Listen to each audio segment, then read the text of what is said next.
ولم يولد ولم يكن له كفوا أحد صدق الله العظيم قرن সবাই صدق الله العظيم وصدق رسوله النبي الكريم ونحن على ذلك من الشاهدين والشاكرين والحمد لله رب العالمين আমরা যে সূরাটি পড়লাম সূরাতুল ইখলাস। বন্ধুরা, এখানে অনেক আলেম আছেন, ভালো করেই জানেন, আমার চেয়ে ভালো জানেন কোরআন ব্যাখ্যার কতগুলো মূলনীতি আছে, ঠিক কি না? জোরে বলুন। উসুলে তাফসীর, এই কোরআন ব্যাখ্যার মূলনীতির বাইরে আল্লাহর কোরআন থেকে মন মস্তিষ্ক প্রসূত কোনো ব্যাখ্যা দেবার অধিকার কারো নাই, ঠিক কি না? এই মূলনীতিগুলোর অন্যতম নীতি হচ্ছে যে সূরা থেকে আলোচনা হবে তার সপক্ষে যদি কোনো ফজিলত থাকে এবং তা নাজিলের যদি কোনো প্রেক্ষাপট থাকে সেটা আগে বলতে হবে। আলহামদুলিল্লাহ, সূরা ইখলাস এমন একটি সূরা যার সাথে রয়েছে সুমহান ফজিলত। সুবহান। আমি নির্ভরযোগ্য তাফসীর ও সহিহ হাদিস থেকে কয়েকটা আপনাদেরকে সংক্ষেপে শোনাচ্ছি। ইমামে আহমদ ইবনে হাম্বল রাহিমাহুল্লাহ, নাম শুনেছেন? 99 বার স্বপ্নে আমার আল্লাহকে দেখেছেন। আওয়াজ করে বলেন সুবহানাল্লাহ। আর আমাদের ইমামে আজম দুররুল মুখতার, ফতোয়া শামির মাতান দুররুল মুখতারে আছে ইন্নাহু রাআ রাব্বাহু মিআতা মাররা, তিনি 100 বার স্বপ্নে আল্লাহকে দেখেছেন। আহমদ বিন হাম্বল বর্ণনা করেছেন। আল্লাহর হাবিবের ইরশাদ করেছেন, যে ব্যক্তি প্রত্যেক ফরজ নামাজের পর 10 বার সূরা ইখলাস তেলাওয়াত করবে, আল্লাহ রাব্বুল আলামিন কাল কিয়ামতের দিন হিসাব নিকাশের পর তার জন্য জান্নাতের সবগুলো দরজা খুলে দিবেন। ফেরেশতা তাকে ডেকে বলবেন, হে আল্লাহর বান্দা, উদখুল বিআইয়ি বাবিন তাশা, জান্নাতের সবগুলো দরজা খোলা আছে, যে দরজা দিয়ে মন চায় তুমি আল্লাহর জান্নাতে প্রবেশ করে নাও। প্রতিদিন কতবার? প্রত্যেক ফরজ নামাজের পর 10 বার। রাসূল করিম সাল্লাল্লাহু আলাইহি ওয়াসাল্লাম ইরশাদ করেছেন, ইন্না সূরাতাল ইখলাস তা'দিলু সুলুসাল কোরআন। সূরা ইখলাসটা কোরআনের 1/3 সমান। কেউ যদি ইহতিসাবের সাথে, ইয়াকিনের সাথে 3 বার পড়ে, আল্লাহ পাক গোটা কোরআন তেলাওয়াতের সওয়াবটাকে দান করবেন। ইমাম বুখারী রাহমাতুল্লাহি আলাইহি আরেকটি রওয়ায়াত দিয়েছেন, তাফসীরুল কোরআনিল আযীমের 4th খণ্ডে ইবনে কাসীর বর্ণনা করেছেন। আল্লাহর হাবিব ইরশাদ করেছেন, মান আরাদা আন ইয়ানামা ফানামা আলা ইয়ামিনিহি সুম্মা ক্বারাআ সূরাতাল ইখলাস 100 মাররা ইযা কানা ইয়াউমুল কিয়ামাহ ইয়াকুলু আর-রাব্বু আযজা ওয়া জাল্লা ইয়া আবদি উদখুল আলা ইয়ামিনিকাল জান্নাহ।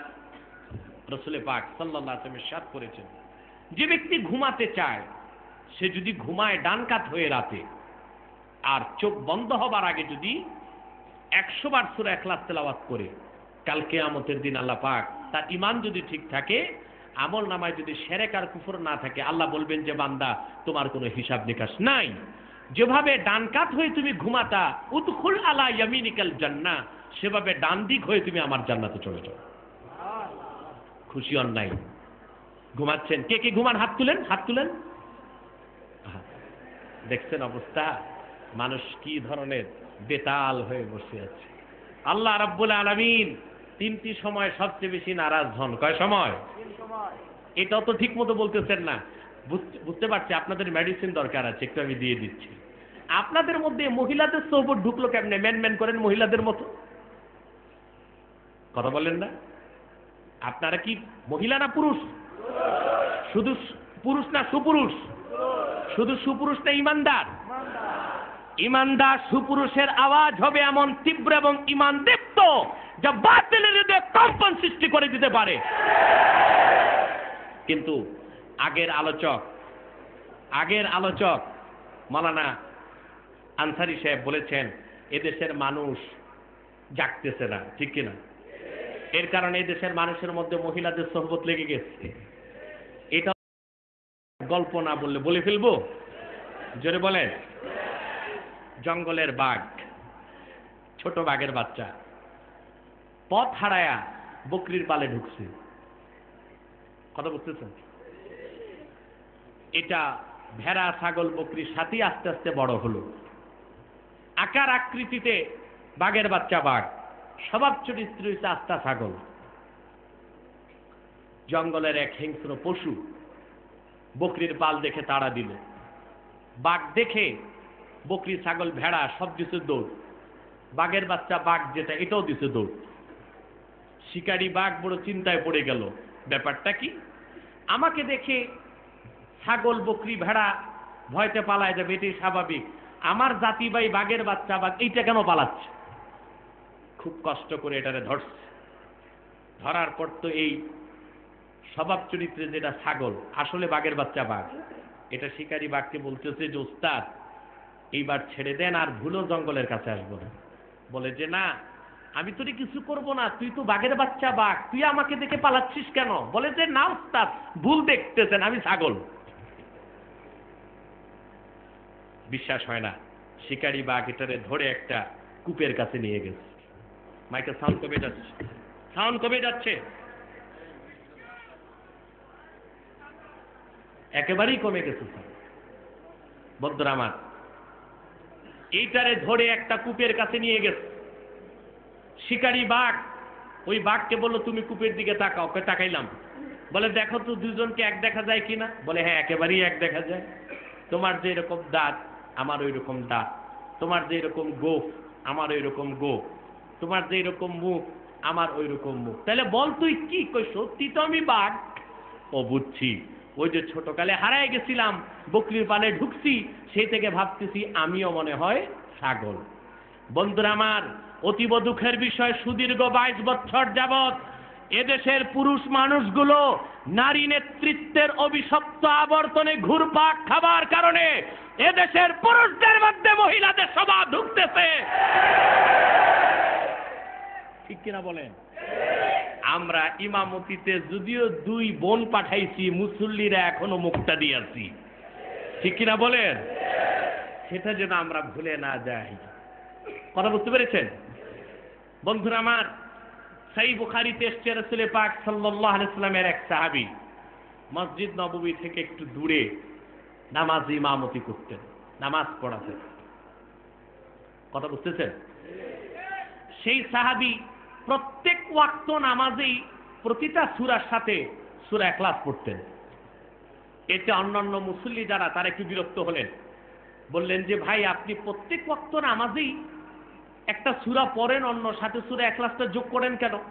তো সাহাবী বললেন আনা উহিব্বুহা, আমি সূরা ইখলাসটারে খুব ভালোবাসি। সুবহানাল্লাহ। বিচার গেল আল্লাহর হাবিবের কাছে। আল্লাহর হাবিব তাকে জিজ্ঞেস করলেন তুমি কি আসলেই প্রত্যেক ওয়াক্ত নামাজেই সূরা ইখলাস পড়ো নাকি? বললেন জি হুজুর আমি পড়ি। কেন? একই জবাব দিলেন, কারণ আমি এই সূরাটাকে ভালোবাসি। সুবহানাল্লাহ। আল্লাহর হাবিব বললেন সাহাবী শুনে রাখো, হুব্বুকা ইয়্যাহা আদখালাকাল জান্নাহ, একমাত্র এই সূরাটাই, সূরার ভালোবাসাটাই তোমাকে আল্লাহ রাব্বুল আলামিনের জান্নাতে প্রবেশ করায় দিবে। বলেন সুবহানাল্লাহ। এই হচ্ছে সংক্ষেপে সূরা ইখলাসের ফজিলত। এবার আমি আপনাদেরকে সংক্ষেপে শোনাচ্ছি সূরা ইখলাসের প্রেক্ষাপট, নাজিলের শানে নুজুল।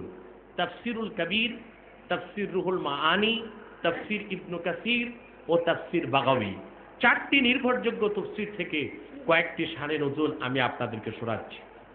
1500 বছর আগে একদল ইহুদি রাসূল করিম সাল্লাল্লাহু আলাইহি ওয়াসাল্লামের কাছে আসলেন। এসে তারা বললেন, আল্লাহর হাবিবের কাছে এসে বললেন, ইয়া মুহাম্মদ সিফ লানা রাব্বাক, ইয়া মুহাম্মদ সাল্লাল্লাহু আলাইহি ওয়াসাল্লাম সিফ লানা রাব্বাক। মুহাম্মদ সাল্লাল্লাহু আলাইহি ওয়াসাল্লাম আপনি যে আল্লাহর কথা বলেন, সে আল্লাহর কি পরিচয় আমাদেরকে বলেন। এতটুক প্রশ্ন করলেই তো পারতো, ঠিক কিনা? তারা আল্লাহর শানে কঠিন একটা বেয়াদবি করল। তারা বলল, আহুয়ামিন জাহাবিন আও ফিদ্দাতিন আও খাসাবিন, আপনার আল্লাহ কি স্বর্ণের তৈরি না রূপার তৈরি না কাঠের তৈরি? জোরে বলেন নাউজুবিল্লাহ। আরো জোরে বলেন নাউজুবিল্লাহ। বেয়াদবিটা করলো ইহুদিরা কার সাথে? জোরে বলেন কার সাথে? কত বড় বেয়াদবি যে আপনার আল্লাহর পরিচয় দেন তিনি কি স্বর্ণের তৈরি না কাঠের তৈরি না রূপার তৈরি? বন্ধুরা আমার, আমি বলে থাকি ইহুদি জাতিটা হচ্ছে ঐতিহাসিক বেয়াদব জাতি, ঠিক কিনা বলেন? ইহুদিদের রক্তের প্রত্যেকটা ফোঁটার সাথে বেয়াদবি মিশে আছে। ১৫০০ বছর আগে তারা আল্লাহর শানে বেয়াদবি করেছে, মুহাম্মদ সাল্লাল্লাহু আলাইহি ওয়াসাল্লামের শানে বেয়াদবি করেছে। আজও তাদের উত্তরসূরি যারা আছে আল্লাহর শানে মুহাম্মদ সাল্লাল্লাহু আলাইহি ওয়াসাল্লামের শানে বেয়াদবি করে। যেমন আমরা দেখলাম পৃথিবীর কুলাঙ্গার ইহুদি যুবক শামবাসিল মার্কিন যুক্তরাষ্ট্রে মুহাম্মদ সাল্লাল্লাহু আলাইহি ওয়াসাল্লামের আরশচুম্বী সুমহান শানে মারাত্মক বেয়াদবি করেছে, ঠিক কিনা বলেন? সিনেমা নির্মাণ করলো, সিনেমার নাম দ্য ইনোসেন্স অফ মুসলিম। সেই সিনেমাতে এই কুলাঙ্গার যুবক নূর নবী মুহাম্মদ সাল্লাল্লাহু আলাইহি সাল্লামের সুমহান আরশচুম্বী শানে বেয়াদবি করলো। দুনিয়ার কোটি কোটি মুসলমানের কলিজায় রক্তের ক্ষরণ সৃষ্টি হলো। সারা দুনিয়ার মুসলমান বাদ ভাঙ্গা জোয়ারের পানির মতো বিশ্বের প্রত্যেকটি রাজপথে নেমে আসলো। বাংলাদেশেও কোটি কোটি মুসলমান জানমাল নিয়ে রাজপথে নেমেছে, ঠিক কিনা বলেন? আল্লাহ তার হাবিবের শানে বেয়াদবিকে বরদাস্ত করলেন না। সেন্ডি নামের তুফান দিয়া এমন এক থাপ্পড় দিলেন যুক্তরাষ্ট্রকে, এটা অচল হয়ে গেল, ঠিক কিনা বলেন? পৃথিবীর সবচেয়ে ঝমকালো শহর নিউ ইয়র্ক সিটিতে 7 দিন কোনো লাইট ছিল না। তাদের দ্য স্ট্যাচু অফ লিবার্টি, সেখানে কোনো লাইট জ্বলে নাই। 5 কোটি মানুষ, নর্দমার পানি, দূষিত পানি। আল্লাহর হাবিবের শানে বেয়াদবি করলো, সেই হিন্দু যুবককে গ্রেফতার করে আদালতে উঠায়া কেন শাস্তি দেওয়া হয় নাই? প্রশাসনের কাছে জবাব চাই।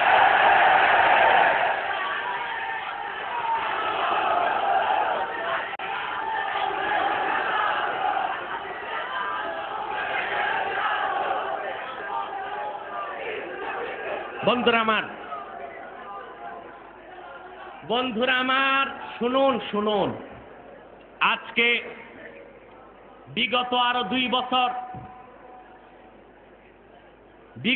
2 বছর এই চুনতির মাঠে আমি একটা স্লোগান দিয়েছিলাম, মনে আছে? 5 বছর আগ থেকে সারা দেশে আমি এই স্লোগান দিচ্ছি। আজকে আমার হৃদয় ঠান্ডা হয়েছে, আমার আগের 2 আলোচক সেই স্লোগানের সাথে কণ্ঠ দিয়েছেন, কিন্তু আমি অত্যন্ত হতাশ। এদেশের বাকি পীর মাশায়েখ আলেমগণ আমার সাথে কণ্ঠ দিল না। যদি কণ্ঠটা মিলাতে পারত, শাহবাগ চত্বরে নর্তকী আর বেশ্যাদের মেলা জমত না। আজকে বাংলাদেশে আজকে টক অফ দ্য কান্ট্রি হচ্ছে যুদ্ধাপরাধ। আমরা তো যুদ্ধাপরাধীর শাস্তি চাই, সে যেই দলে থাক, দাড়ি থাক আর দাড়ি চাষা থাক, জুব্বা থাক আর পেন শার্ট থাক, যুদ্ধাপরাধী যেই দলে থাকবে তার দৃষ্টান্তপূর্ণ বিচার হতেই হবে। কিন্তু 5 বছর আগ থেকে সারা দেশে আমার স্লোগান, আমি আরো কণ্ঠ চাই এই স্লোগানের সাথে। যারা যুদ্ধাপরাধী কারা? যারা স্বাধীনতা যুদ্ধের বিরোধিতা করেছে, মা বোনদের ইজ্জত লুণ্ঠন করেছে, পাক হানাদারদের দালালি করেছে, তারা যুদ্ধাপরাধী। কিন্তু বিগত 40 বছরে যারা কোরআনের বিরোধিতা করেছে, আল্লাহর শানে বেয়াদবি করেছে, মুহাম্মদ সাল্লাল্লাহু আলাইহি ওয়াসাল্লামের শানে বেয়াদবি করেছে, কোরআনকে পরিবর্তনের স্লোগান দিয়েছে, সেই রাশেদ খান মেনন, হাসানুল হক ইনু, ডক্টর ইউনূস, তারা ধর্মাপরাধী। যুদ্ধাপরাধীর আগে ধর্মাপরাধীর শাস্তি দিতেই হবে, দিতেই হবে, দিতেই হবে।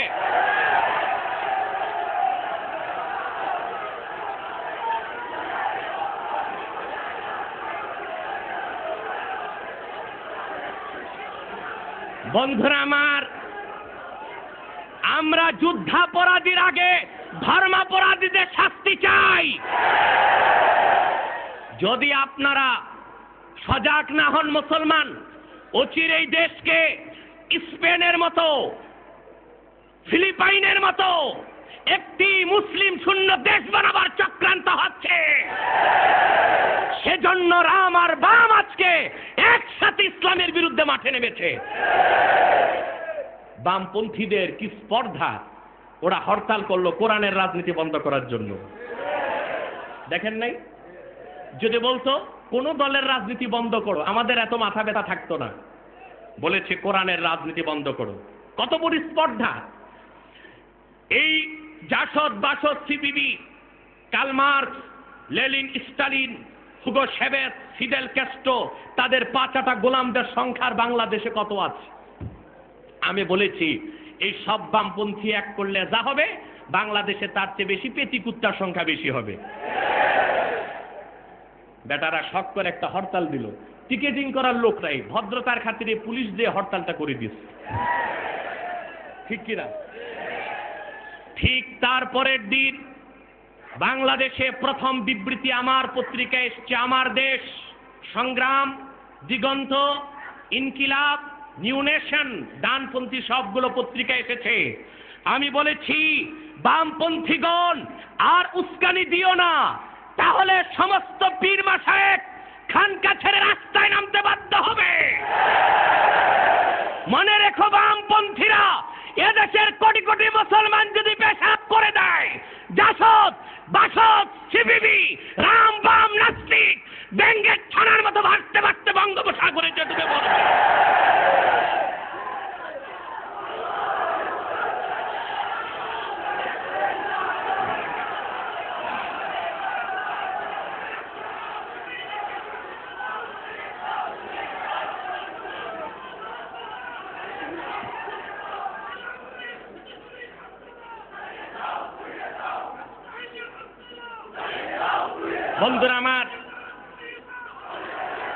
বন্ধুরা আমার, আজকে যুদ্ধাপরাধীর বিচার করা হোক, আমরা চাই।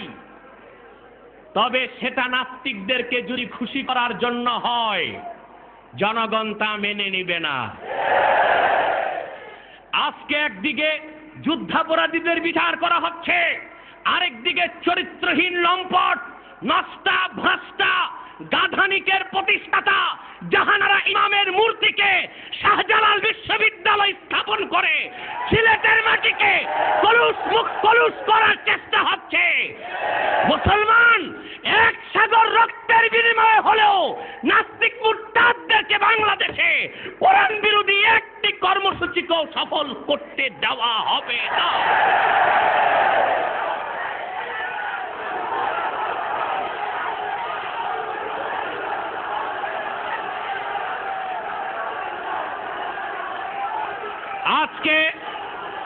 আজকে সুলতানে বাঙ্গাল হযরত শাহজালাল ইয়ামানী রহমতুল্লাহর নামে প্রতিষ্ঠিত বিশ্ববিদ্যালয়ের সামনে একটি নষ্টা, ভ্রষ্টা, বামপন্থী মহিলা, যে মহিলাটি বলেছিল 3 মিনিটে বাংলাদেশ থেকে দাঁড়িয়ে টুপি বিদায় করবে, আল্লাহ তাকে গজব দিয়া দোজখের ইমামতি দিচ্ছেন। সেই গাধানিকের প্রতিষ্ঠাতা জাহান্নামের ইমাম, তার মূর্তি আজকে শাহজালাল বিশ্ববিদ্যালয়ে প্রতিষ্ঠিত করার চক্রান্ত হচ্ছে। কিন্তু সিলেটবাসী তা কোনোদিন মেনে নিবে না ইনশাআল্লাহ। ঠিক কিনা বলেন? আপনাদের রামুতে কি ট্র্যাজেডি ঘটলো দেখেছেন? আহা, আল্লাহর কোরআনের উপর বৌদ্ধ যুবক পা রাখলো, বেয়াদবি করলো। ঠিক কিনা বলেন? সরকারি দল, বিরোধী দল সবাই এসে বৌদ্ধদেরকে সমবেদনা জানালো। আগুন দিয়েছে কারা আমরা তা জানি না, আমি মনে করি ভারতের আগুন দিয়েছে। ঠিক না বলেন? কিন্তু আমার প্রশ্ন হচ্ছে, যে বৌদ্ধ যুবক আল্লাহর কোরআনকে অবমাননা করলো, তার কেন শাস্তি দেওয়া হলো না জানতে চাই। আমি বলে দিচ্ছি, মুসলমানদের কলিজায় আগুন ধরাবেন না। যদি মুসলমানদের কলিজার আগুনের বিস্ফোরণ ঘটে, বাংলাদেশে আরেকটা তাহরির স্কোয়ার ঘোষণা করা হবে।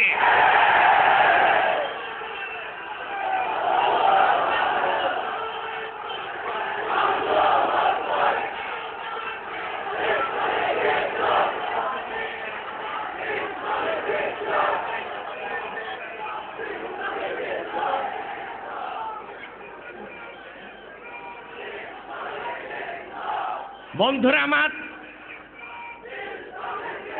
ভাইরা আমার, আমাদের সময় খুব কম। স্লোগানটা দিবেন 10 মিনিট পর পর, অন্তত 2 মিনিট পর পর না।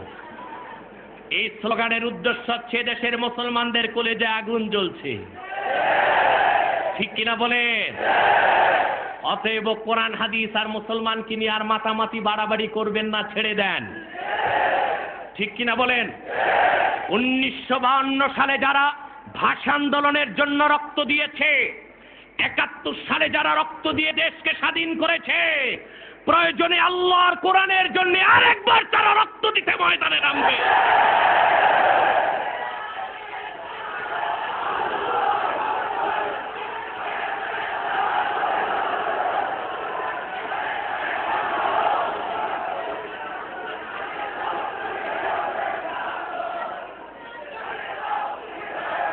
আমি আজকের এই চুনতি মহাসম্মেলন থেকে গোটা বাংলাদেশের আলেম ওলামা পীর মাশায়েখদেরকে বলবো, আওয়ামী লীগ, বিএনপি, জাতীয় পার্টি, জামাত, সকল দলের মুসলমান এক হয়ে কাফের মুশরিক নাস্তিকদের বিরুদ্ধে দুর্ভেদ্য দুর্গ নির্মাণ করতে হবে। রাজি আছেন আপনারা? বসুন।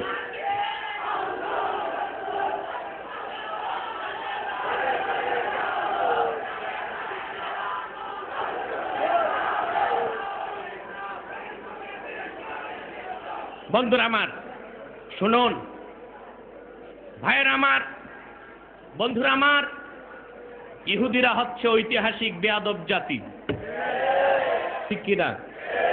ওদের রক্তের প্রত্যেকটি ফোঁটার সাথে বেয়াদবি মিশে আছে। ওরা যাকে নবী বলে মুসা, তার সাথেও বেয়াদবি করছে। সহিহ বুখারী জিলদে সানি কিতাবুল আম্বিয়া, সহিহ মুসলিম জিলদে সানি মানাকিবে মুসা, দোনোটা হাদিসের কিতাবে হাদিসটা আছে, একটু শাব্দিক পার্থক্য আছে।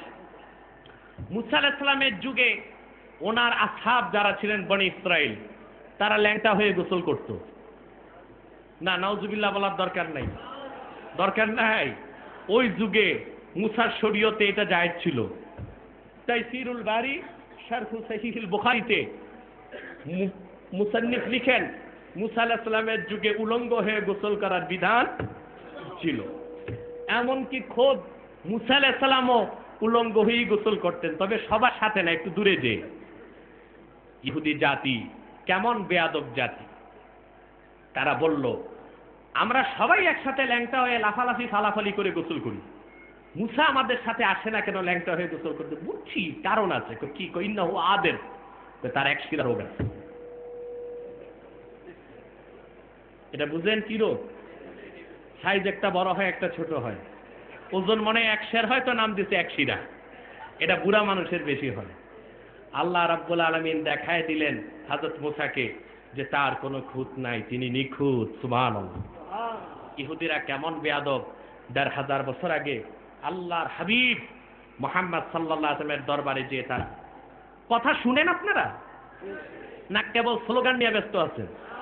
একটু তাকান, বুঝার চেষ্টা করুন। আল্লাহর হাবিব মুহাম্মদ সাল্লাল্লাহু আলাইহি ওয়াসাল্লামের কাছে যে তারা বলল, ইয়া মুহাম্মদ সিফলানা রাব্বাক, মুহাম্মদ সাল্লাল্লাহু আলাইহি ওয়াসাল্লাম আপনার রবের পরিচয় দেন। এতটুকু বললেই তো পারতো, কি বলেন? কথা বলেন না? বেয়াদবি করলো কি? আহু আমিন যাহাবিন আও ফিদ্দাতিন আও খাশাব, আপনার আল্লাহ কি স্বর্ণের তৈরি না রূপার তৈরি না কাঠের তৈরি? ফানজালাল্লাহু সূরাতাল ইখলাস, কুল হুয়াল্লাহু আহাদ আল্লাহুস সামাদ লাম ইয়ালিদ ওয়া লাম ইউলাদ ওয়া লাম ইয়াকুল লাহু কুফুয়ান আহাদ। ইহুদিদের বেয়াদবির প্রতিবাদে আল্লাহ তার পরিচয় দিয়ে সূরা ইখলাস নাযিল করে দিলেন। বললেন, বলুন মুহাম্মদ সাল্লাল্লাহু আলাইহি সাল্লাম, আপনি বলুন তিনি আল্লাহ এক, আল্লাহুস সামাদ, আল্লাহ অমুখাপেক্ষী, বেনিয়াজ, লাম ইয়ালিদ ওয়া লাম ইউলাদ, তিনি আপন জাত থেকে কাউকে জন্ম দেন নাই, অন্য কোন জাত থেকে, তার মানে সোনা রূপা কাঠ থেকে তিনি হন নাই। তিনি তিনি, সুবহানাল্লাহ বলেন। ওয়ালাম ইয়াকুল লাহু কুফুয়ান আহাদ, আকাশ এবং জমিনে আমার আল্লাহ রাব্বুল আলামিনের সমকক্ষ কেহ নাই। এই হচ্ছে সূরা ইখলাস নাজিলের একটি শানে নজুল। আরেকটি শানে নজুল তাফসীরের কিতাবে এসেছে ১,৫০০ বছর আগে ইহুদিরা বলল, নাহনু না'বুদু উযায়র ইবনাল্লাহ। জোরে বলেন নাউযুবিল্লাহ। এখনো ঘুম আছে চোখে? দেখুন দেখুন, আমাদের দেশে কিছু মানুষ আছে দুপুর 12টাতেও ঝুমে, রাত 12টাতেও এরকম 19-20 করতেই থাকে। এটা রোগ, এটা স্নায়বিক দুর্বলতা। এইরকম মানুষের বেশি বেশি ঘি, মধু আর হালুয়া খাওয়া দরকার, ঠিক কিনা? দুপুর 12টায় ওয়াজের জন্য বসায় দিবেন, দেখবেন এই 19-20 করতেই আছে, ঝুমে। রাত 12টাতেই ঝুমাঝুমি করে। এটা একটা রোগ, এটা স্নায়বিক দুর্বলতা। আপনারা এটা ডাক্তার থেকে ওষুধ নিয়ে খাবেন কিংবা হালুয়া খাবেন বেশি বেশি, তাহলে এই রোগ চলে যাবে ইনশাআল্লাহ। বন্ধুরা আমার, ইহুদিরা বলল, নাহনু না'বুদু উযায়র ইবনাল্লাহ, আমরা আল্লাহর বেটা উযায়রের ইবাদত করি। খ্রিস্টানরা বলল, নাহনু না'বুদু ঈসা ইবনাল্লাহ, আমরা আল্লাহর বেটা ঈসার ইবাদত করি। জোরে বলেন নাউযুবিল্লাহ। মাজুসিরা বলল, নাহনু না'বুদু শামসা ওয়াল কামার, আমরা সূর্য আর চন্দ্রের ইবাদত করি। মক্কার কুরাইশরা বলল, নাহনু না'বুদুল আওসান, আমরা মূর্তির ইবাদত করি। ঠিক কিনা বলে? ফানজালাল্লাহু সূরাতাল ইখলাস, আল্লাহ তৎক্ষণাৎ সূরা ইখলাস নাজিল করে বললেন, কুল হুয়াল্লাহু আহাদ, মুহাম্মদ সাল্লাল্লাহু আলাইহি ওয়াসাল্লাম আপনি বলুন তিনি আল্লাহ এক। সুবহানাল্লাহ বলবেন না? আল্লাহুস সামাদ, আল্লাহ মুখাপেক্ষী, লাম ইয়ালিদ ওয়া লাম ইউলাদ, আল্লাহ নিজের থেকে কাউকে জন্ম দেন নাই, নিজেও কারো থেকে হন নাই। তার মানে উযায়র আল্লাহর বেটা না, আল্লাহর গোলাম। ঈসা আল্লাহর বেটা নয়, আল্লাহর গোলাম। ওয়ালাম ইয়াকুল লাহু কুফুয়ান আহাদ, আকাশ ও জমিনে আল্লাহর সমকক্ষ কেউ নাই। তার জাত, তার সিফাত, তার উমুর, তার কার্যাবলীর মধ্যে কোনো কর্পোরেট নাই, কোনো পার্টনার নাই। ইবাদত হবে একমাত্র আল্লাহ রাব্বুল আলামিনের জন্য। ঠিক কিনা বলেন? ইবাদত কার হবে? গোলামি কার হবে? দাসত্ব কার হবে? আল্লাহ পাক সূরা ইখলাসের মাধ্যমে বিশ্ববাসীকে সেই সবক দান করলেন, বলুন সুবহানাল্লাহ। তৃতীয় শানে নজুল তাফসীর বাগাবীতে এসেছে। তাফসীর বাগাবীটা খুব উঁচু টপকার তাফসীর। মিশকাত সংকলকের দাদা উস্তাদ মুহাম্মদ হুসাইন আল বাগাবী রাহমাতুল্লাহ এই তাফসীরটি লিখেছেন। তিনি তার তাফসীরের মধ্যে লিখেন যে রাসূল করিম সাল্লাল্লাহু আলাইহি ওয়াসাল্লামের নিকট একদল কাফের মুশরিক আসলো। তারা এসে হুজুরকে প্রস্তাব দিল, মুহাম্মদ সাল্লাল্লাহু আলাইহি ওয়াসাল্লাম আপনি যে দিন ইসলামের দাওয়াত দিচ্ছেন এটা বন্ধ করে দিন। নাউযুবিল্লাহ বলেন। আপনি এটা বন্ধ করে দিন, বিনিময়ে আপনি যা চান আমরা তাই দিব আপনাকে। যদি আপনি বলেন সম্পদ লাগবে, আমরা সোনা রূপা আপনার কদমে ফেলে দিব। যদি আপনি কোনো পরমা সুন্দরী চরিত্রবতী সতী সাধ্বী নারীকে বিয়ে করতে চান, আমরা সেই ব্যবস্থা করে দিব। যদি আপনি নেতৃত্ব চান, আমরা সেই ব্যবস্থা করে দিব। আল্লাহর হাবিব জবাব দিলেন, কাফিরেরা মনে রেখো, লাস্তু বিফাকিরিন ওয়া মা হাওয়াইতু ইমরাআ, আনা রাসূলুল্লাহি আদউকুম মিন ইবাদাতিল আসনামি ইলা ইবাদিহ। শুনে রাখো কাফিরেরা, আমি ধনের কাঙ্গাল নই, সোনা রূপার কোনো দরকার আমার নাই। সুবহানাল্লাহ বলেন। কোন নারীর প্রতি আমি আসক্ত নই। আনা রাসূলুল্লাহি আদউকুম মিন ইবাদাতিল আসনামি ইলা ইবাদিহি, আমি আল্লাহর সর্বশ্রেষ্ঠ সর্বশেষ নবী ও রাসূল। আমার একটাই কাজ, আর তা হচ্ছে তোমাদেরকে, গোটা মানব জাতিকে গায়রুল্লাহর ইবাদত থেকে রক্ষা করে আমি এক আল্লাহ রাব্বুল আলামিনের গোলামির দিকে আহ্বানকারী। বলেন সুবহানাল্লাহ। এই কথা বলার সাথে সাথেই আল্লাহ রাব্বুল আলামিন সূরা ইখলাস নাজিল করলেন। ফানজালাল্লাহু সূরাতাল ইখলাস, কুল হুয়াল্লাহু আহাদ আল্লাহুস সামাদ লাম ইয়ালিদ ওয়া লাম ইউলাদ ওয়া লাম ইয়াকুল লাহু কুফুয়ান আহাদ। মুহাম্মদ সাল্লাল্লাহু আলাইহি ওয়াসাল্লাম আপনি বলুন তিনি আল্লাহ এক, তার কোনো শরীক নাই। আল্লাহুস সামাদ, তিনি অমুখাপেক্ষী, লাম ইয়ালিদ ওয়া লাম ইউলাদ, তিনি আপন জাত থেকে কাউকে জন্ম দেন নাই, নিজেও কোনো জাত থেকে হন নাই। বলুন সুবহানাল্লাহ, জোরে বলুন সুবহানাল্লাহ। বন্ধুরা আমার, এবার আমি সংক্ষেপে সূরা ইখলাসের কিছুটা ব্যাখ্যা শোনায় দিচ্ছি। ফজিলত এবং শানে নুজুল দুটো আমরা শুনলাম। আল্লাহ রাব্বুল আলামিন বলেন, কুল হুয়াল্লাহু আহাদ। মুহাম্মদ সাল্লাল্লাহু আলাইহি ওয়াসাল্লাম আপনি বলুন তিনি আল্লাহ এক, তিনি আল্লাহ এক। এরা কোথায় যাচ্ছে? মানুষের ঘাড়গুলো ওযু করবে, ওযুর সময় পাবেন বসেন। এভাবে মানুষকে ডিঙ্গিয়ে যাওয়াটা চরম বেয়াদবি ছাড়া আর কিছু না। ওযুর সময় পাবেন, বসেন আপনারা। এটা একটা শৃঙ্খলা শিখলেন নাকি আপনারা? কোরআনের আলোচনা হচ্ছে আর ওযু করার জন্য যাচ্ছেন। জোয়ান মানুষ ওযু ভাঙ্গে কেন এত? বসেন চুপচাপ, ওযুর সময় পাবেন, ওযুর সময় পাবেন, বসে যান চুপচাপ। বন্ধুরা আমার, আল্লাহ রাব্বুল আলামিন, আল্লাহ সুবহানাহু ওয়া তাআলা তিনি বলেছেন কুল হুয়াল্লাহু আহাদ। মুহাম্মদ সাল্লাল্লাহু আলাইহি ওয়াসাল্লাম আপনি বলুন তিনি আল্লাহ, জোরে বলেন তিনি আল্লাহ। এখানে দুটো সূক্ষ্ম কথা আছে, আমি খুব সংক্ষেপে আপনাদেরকে বলে দিচ্ছি। একটি হচ্ছে এইদিকে মনোযোগ দেন, এইদিকে মনোযোগ দেন। আল্লাহ বলেন কুল হুয়াল্লাহু আহাদ। মুহাম্মদ সাল্লাল্লাহু আলাইহি ওয়াসাল্লাম আপনি বলুন তিনি আল্লাহ এক। আহাদ অর্থ কি? জোরে বলেন। ওয়াহেদ অর্থ কি? জোরে বলেন। আহাদ অর্থ এক, ওয়াহেদ অর্থ। মুফাসসির এখানে সুয়ালে মুকাদ্দারের জবাব দিয়েছেন, লিমা লাম ইয়াকুলিল্লাহু আযজা ওয়া জাল্লা কুল হুয়াল্লাহু ওয়াহিদ। আল্লাহ এই কথা বললেন না কেন যে কুল হুয়াল্লাহু ওয়াহিদ? ওয়াহিদ অর্থ এক, আহাদ অর্থ এক, কিন্তু তিনি ওয়াহিদ না বলে আহাদ কেন বললেন? অন্য জায়গায় তো নিজেকে ওয়াহিদ বলছেন না? ওয়া ইলাহুকুম ইলাহু ওয়াহিদ, তোমাদের আল্লাহ তিনি এক, ঠিক কিনা? কিন্তু সূরা ইখলাসে কি বললেন? আহাদ। মুফাসসির জবাব দিয়েছেন লিআন্নাল ওয়াহিদা ইয়াদখুলু ফিল হিসাব ওয়ালাকিন্নাল আহাদা লা ইয়াদখুলু ফিল হিসাব। ওয়াহিদ অর্থ এক, আহাদ অর্থ এক। পার্থক্য হচ্ছে ওয়াহিদ যে সংখ্যা এটা পরিসংখ্যান হয়, কি হয়? এটার স্ত্রীলিঙ্গ আছে ওয়াহিদা, দ্বিবচন আছে, বহুবচন আছে, ওয়াহিদান, ওয়াহিদুন, ঠিক কিনা? এরপরে আরো সংখ্যা আছে। কিন্তু আহাদ হচ্ছে এমন একটি সংখ্যা যার কোনো দ্বিবচন নাই, বহুবচন নাই, সুবহানাল্লাহ বলেন, যার কোনো স্ত্রীলিঙ্গ নাই। আল্লাহ রাব্বুল আলামিন সূরা ইখলাসে তার একত্বের পরিচয় দেবার ক্ষেত্রে এমন একটি একক সংখ্যাকে নির্বাচন করলেন আহাদ। আল্লাহ রাব্বুল আলামিনের যেমন কোনো শরীক নাই, তার এই একত্বের কথা প্রকাশ করার জন্য তিনি যে শব্দটা ব্যবহার করলেন সেই আহাদ শব্দেরও কোনো শরীকে নাই। সুবহানাল্লাহ বলুন।